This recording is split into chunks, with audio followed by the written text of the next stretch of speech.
Merci aussi de cette opportunité que vous me donnez de parler d'une scandaleuse affaire qui a touché mon livre Reine d'Afrique et héroïne de la diaspora noire. Parce que vous savez, quand on fait ce genre de travail, ce genre de recherche, pour nous, historiens africains, c'est une façon aussi de nous réapproprier notre histoire. Jusqu'à présent, notre histoire a surtout été écrite par des gens de l'extérieur qui nous ont colonisés et qui ont porté sur le continent, sur ces peuples, un regard biaisé, un regard particulier, dans le sens où ils ont voulu toujours hiérarchiser à la fois les hommes, les races, entre guillemets, les faits, et on nous faisait toujours apparaître comme des gens inférieurs.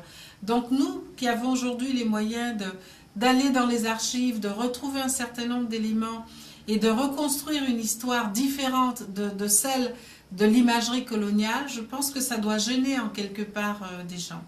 Alors, mon livre a été publié à la fin de 2004 par les éditions Sepia, qui est un éditeur français, et cette version française a eu beaucoup de succès auprès du public et qui m'a permis de voyager un peu partout pour faire des présentations et des conférences. Et grâce au succès de ce livre, il y a un éditeur allemand qui est partenaire de Sepia. Cet éditeur allemand s'appelle Peter Hammer Verlag, qui est en Allemagne. Ils ont entendu parler du succès du livre et ils ont voulu avoir les droits pour traduire et diffuser le livre en Allemagne. Ce que mon éditeur a accepté, puisque c'est un de ses partenaires. Mais, donc moi j'ai été prévenue bien tardivement. Et puis un jour sur internet, je tombe sur des publicités qui annoncent la sortie de la traduction allemande de Reine d'Afrique. Donc personne ne m'avait consulté pendant toute cette période où, entre le moment où le contrat d'édition de traduction a été fait et la sortie du livre.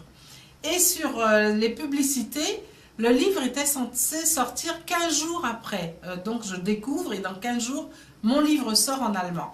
Donc je suis étonnée, j'appelle mon éditeur, je dis mais je ne comprends pas. On annonce la sortie du livre. Or moi, dans mon contrat, j'avais demandé que quand une traduction doit être faite, il faut qu'on puisse contrôler la validité de cette traduction par rapport à l'original, parce que ça sort sous mon nom, et savoir s'il n'y a pas de problème.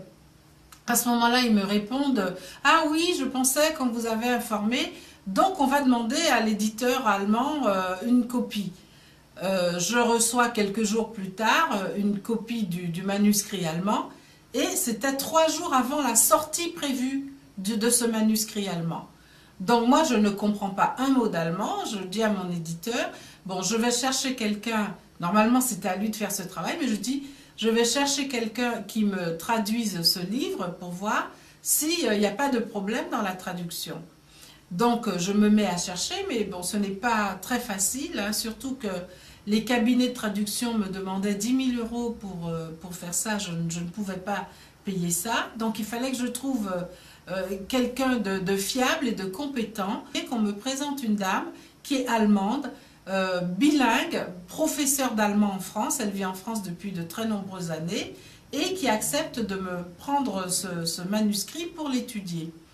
Donc elle prend le manuscrit et moi je continue mes recherches sur internet, et dans l'intervalle je me rends compte que le livre a été publié en Allemagne entre décembre et janvier, je n'arrive pas à savoir la date, alors que je n'avais pas encore eu le temps de faire voir la traduction. Donc cette dame lit mon livre d'abord, ensuite prend la traduction, et elle m'appelle un jour, enfin je lui avais fait envoyer les 2 ouvrages, je ne la connaissais pas encore. Elle m'appelle, elle me dit je veux vous rencontrer, et quand je l'ai rencontrée, elle avait les larmes aux yeux. Elle me dit écoutez madame, j'ai lu votre livre qui est magnifique, et je suis allemande, j'ai honte de ce qu'on a fait de votre livre, c'est du sabotage. On se met à travailler, à traduire le livre, elle me dicte les choses. Et vraiment, là, ça a été le coup de massue, le choc, le traumatisme. Ces gens ont entièrement réécrit mon livre. Ils ont enlevé plus de 400 paragraphes. Ce livre, Reine d'Afrique, l'original, fait 300 pages sur un petit livre comme ça. Ils ont enlevé 400 paragraphes. Et à la place, ils ont complètement falsifié l'histoire de l'Afrique et des clichés racistes où les Africains sont traités de cannibales, ce que je n'ai jamais écrit dans mon livre, où on raconte que les chefs africains ne savaient même pas utiliser des chaises, qui s'asseyaient sur le dos de leurs esclaves, ce que je n'ai jamais dit dans mon livre. Et chaque fois qu'il y avait des paragraphes qui parlent des résistances, qui parlent de la vitalité, qui parlent du commerce des anciennes sociétés africaines, tout ça, ça a été gommé pour donner une autre image. Ils ont ridiculisé les grands personnages de l'histoire d'Afrique. Bref, c'est un vrai travail de révisionnisme et de sabotage. Alors, quand on a su ça, j'étais scandalisée. J'ai tout de suite cherché un avocat pour dire ce n'est pas possible, il faut faire quelque chose. Ces gens ont complètement trahi mon œuvre, d'autant qu'ils ont gardé mon nom. Ils ont gardé le titre de mon livre, ils ont gardé mon nom. Quelque temps plus tard, j'apprends par des sites et des échos que le livre a suscité un grand scandale dans la communauté afro-germanique, parmi les intellectuels. Et dans le même temps qu'il se vend à tout va, qu'il marche avec beaucoup de succès, parce que beaucoup d'Allemands l'ont acheté. Il y a eu des émissions à la radio, à la télévision pour parler de ce livre. Donc les Allemands européens l'ont acheté et le trouvent bien parce que ça correspond aux clichés qu'ils ont sur les nègres, sur les peuples noirs. Et les Africains, tous les Afro-germaniques ont été scandalisés en se disant comment quelqu'un qui se prétend historien, qui se prétend en plus une intellectuelle noire, a pu écrire un livre aussi scandaleux pour dénigrer l'histoire de l'Afrique et ridiculiser les peuples noirs. Voilà l'histoire dans laquelle je me suis trouvée. Donc mon avocat, qui est un grand spécialiste des droits d'auteur et de la propriété intellectuelle, a pris l'affaire en main. Et systématiquement, on a été débouté par les tribunaux français. Les contrats d'édition prévoyaient que c'était un tribunal français choisi par mon éditeur qui devait traiter de l'affaire en cas de litige. La première audience où on demandait le retrait du livre allemand, ils ont dit qu'ils ne sont pas compétents, alors que les contrats disent que c'est eux qui sont compétents.